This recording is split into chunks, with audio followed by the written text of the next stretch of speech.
Dakle, izričito zabranjeno traženje takvih. Pa evo ljudi. I svi ćemo pokazati.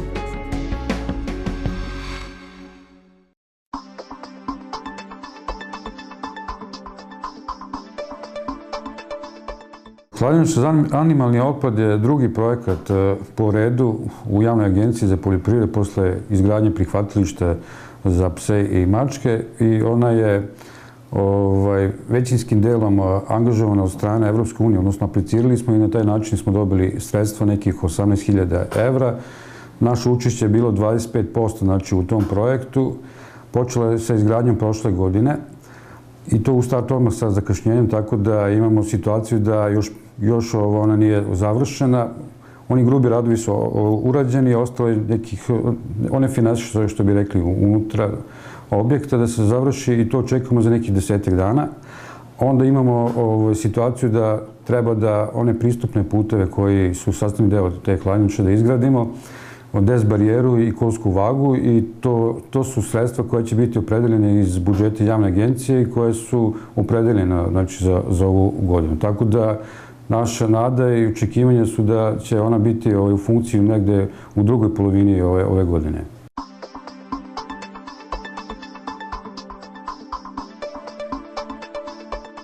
Zoohigijeničarska služba koja radi u okviru Javne agencije pruža usluge, odnosno pružala je usluge u 7 opština. Taj broj smo sveli na 5. Razlog je nepostojanje karantinskih mesta odakle smo te pse iz sabirnih centara dovozili ovde kod nas u naše prihvatilište. A što se tiče tih gradova, na spisku su bili Apatin, Novi Bečej, Crnja, Čoka, Ada, Senta i Novi Kneževac i naravno opština Kikinda. Interes postoji u svakom slučaju da povećamo obim posla, ali da li će toga biti ne zavisi od nas, već zavisi od onih opština koji budu imali interes da sarađuju sa nama, a za taj interes postoji neki uslovi koje je propisala opet neka druga strana.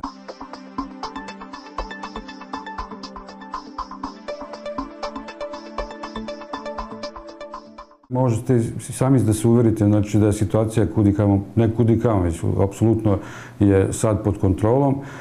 Desi se naravno po neki pas da se može naći na ulici, ali to nije naš problem, već problem nesavesnih vlasnika koji imaju takav tretman prema svojim ljubimcima i zahvaljujući zoohigijeničarskoj službi koja je skoro svaki dan prisutna na terenu i uz naravno prijavu ovih građana. Smatram da zoohigijeničarska služba obavlja savesno svoj posao i da to ima u svakom slučaju efekte i da se vidi na terenu.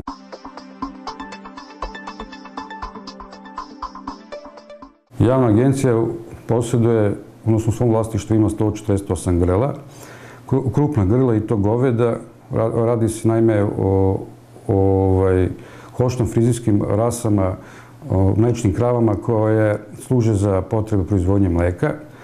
Što se tiče tog broja, siguran sam da nećemo stati, pošto smo planirali već ove godine i opredeljene su sredstva u budžetu za ovu godinu da se povećava matično stado na teritoriji opštine Kikinde.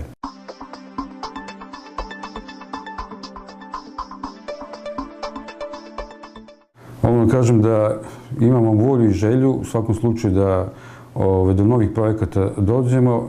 Mi ćemo budni što se tiče praćenja konkursa. Čim se pojavi nešto interesantno, slaćemo u red za to i nadam se da ćemo opet uspjeti da dođemo do željeno očekivanih projekata.